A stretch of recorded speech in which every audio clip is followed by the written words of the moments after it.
일본의 도쿄올림픽 연기선언으로 감염자가 급증하고 있는 요즘 급기야 연예인과 프로스포츠 선수도 감염자가 생겨 이제 누가 감염돼도 이상하지 않은 상황이 됐습니다. 세계적으로는 스포츠 선수의 감염 사례는 일찌감치 나왔지만 일본 프로스포츠계에는 처음이며 감염된 선수들의 민폐가 구설수에 올랐습니다. 이 선수의 감염으로 구단 관련 시설은 폐쇄되었으며 연습 경기 일정이 취소되는 등 피해가 이만저만이 아닌데요. 흥미로운 것은 프로스포츠 전반에 끼친 피해와는 별개로 감염이 발생한 배경 때문에 실시간 검색에 오르며 인터넷상에서 화제가 되고 있습니다. 그럼 이 사건이 이렇게 큰 화제가 된 배경과 진실은 무엇인지 염탐 한번 해보도록 하겠습니다.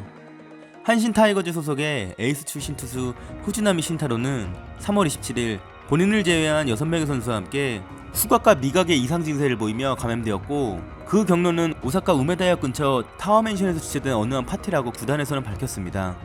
또한 감염이 발표된 다음날 3명의 여성이 추가로 감염되었는데, 놀랍게도 그들의 감염 경로도 바로 이 파티라는 소식이 뉴스로 공개되었습니다. 이 사건은 그 파티가 과연 어떤 식으로 이루어졌는지에 대한 의문으로 큰 사회적 파장을 일으켰는데요. 이 모임에는 12명이 참가했으며 참가자 중에는 클럽의 마담이나 호스티스가 있었다고 합니다.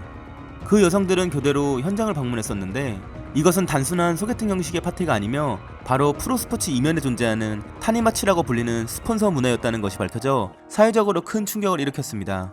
프로스포츠계에서 스폰서는 오래전부터 알려져 왔으며 현재도 각 업계에서 그 행적이 지적되는 사례가 보도되곤 하지만 이번만큼 어쩔 수 없이 만천하에 공개될 수밖에 없는 일은 처음이라고 합니다. 한 시사주간지에서는 이와 관련된 기사를 통해 스폰서가 존재할 수밖에 없는 이유와 그들의 행태에 대해 면밀하게 취재했는데요. 그 기사에서는 스폰서와 선수들의 관계는 악어와 악어새처럼 서로의 관계를 적절하게 유지하며 이득을 취하고 있어 끊어질래야 끊어질 수 없는 공생관계다 라는 것을 밝혔습니다. 선수들에게는 스폰서의 존재만으로 다른 사람에 비해 매우 유리한 상황이 되기 때문에 달콤한 유혹이 되며, 스폰서는 생활에 직접적으로 관련된 돈이나 집을 지원해주고 그 선수가 활약함으로써 영향력 있는 새로운 인맥들과의 관계에서 좌지우지할 수 있는 위치를 노리는 케이스가 많다는 것이 그 이유입니다.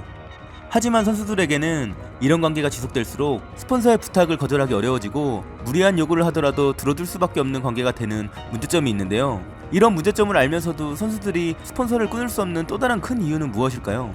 그것은 돈과 관련된 현실적인 이야기 외에 본능적인 욕구를 채워주는 장점이 있기 때문입니다. 스폰서들은 그들에게 수많은 파티와 소개팅을 주선해 다양한 사람들과의 만남의 장소를 주선해주고 있다는 것인데요. 대부분의 선수들은 유명해짐으로써 행동 반경이 좁아질 수밖에 없고 젊은 여성과의 만남의 기회를 확보하는 것이 굉장히 한정적이라는 것입니다. 또한 일반 대중들은 선수들이 여자와의 소개팅을 마련하는 게 쉬운 일 같습니다만, 준수한 외모를 갖춘 여성을 모으는 것은 결코 쉬운 일이 아니라고 설명하며, 특히 2월 스프링 캠프 시즌에는 한 달 동안 오키나와나 미야자키 등의 시골에서 격리가 되기 때문에 그 수요는 가히 폭발적이라고 합니다. 선수들이 가라오케나 유흥주점을 가더라도 타구단 선수들의 활동이 많아 착실한 선수는 엄두도 못 내고 있는 경우가 많은데, 이럴 때 스폰서들이 오사카나 도쿄 등에서 접대위원회 여자아이를 데리고 캠프지의 여행을 목적으로 방문을 하는데요. 그들은 선수들이 쉬는 전날 밤 저녁 식사 장소로 합류하여 밥을 먹고 2차로는 이자카야나 노래방 등 유흥주점을 가는 것이 정석이라고 합니다. 이렇듯 스폰서가 있으면 그 세팅을 다 해주기 때문에 선수들에게는 현실적인 금전 문제가 해결되더라도 포기할 수 없는 존재로 받아들여집니다. 그럼 스폰서라고 불리는 사람들은 과연 어떤 부류들일까요? 그 부류는 크게 3가지로 나눠질 수 있는데, 그중 첫 번째는 구단의 연고지역에서 활동하는 야쿠자들입니다. 그들은 다른 어떤 목적보다는 팀의 열광적인 팬이며 그것을 무척 자랑스러워하는 단순한 목적에서의 부류들입니다.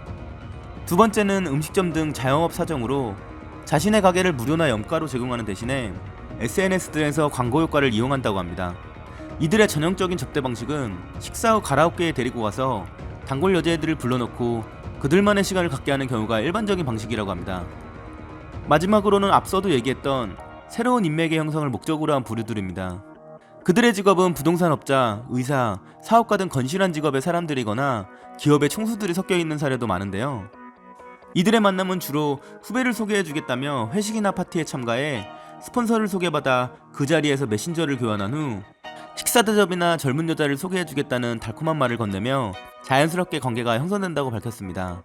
이번 사건의 후원자도 오사카에서 대형 미용실 체인을 운영하는 40대 남성으로 그가 소유한 타워맨션에서 개최했다고 밝혀져 그 기사의 내용이 진실이라는 것을 뒷받침해 주었습니다.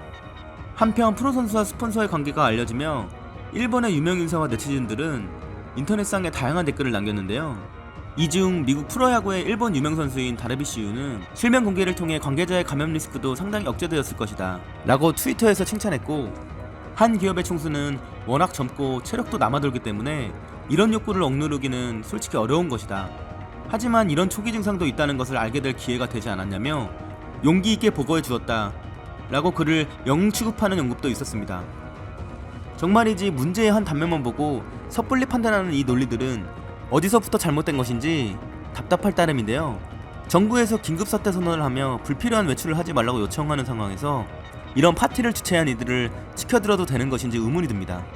결국 감염이 된 프로야구 선수 후지나미 신타로는 4월 7일 오사카 내 병원에 입원해 있다 2번의 음성 판정으로 퇴원을 했고, 많은 팬과 동료 및 구단에게 심려를 끼친 데에 반성하고 사과한다고 전했지만 이미 엎질러진 논란을 시키기에는 역부족으로 보입니다.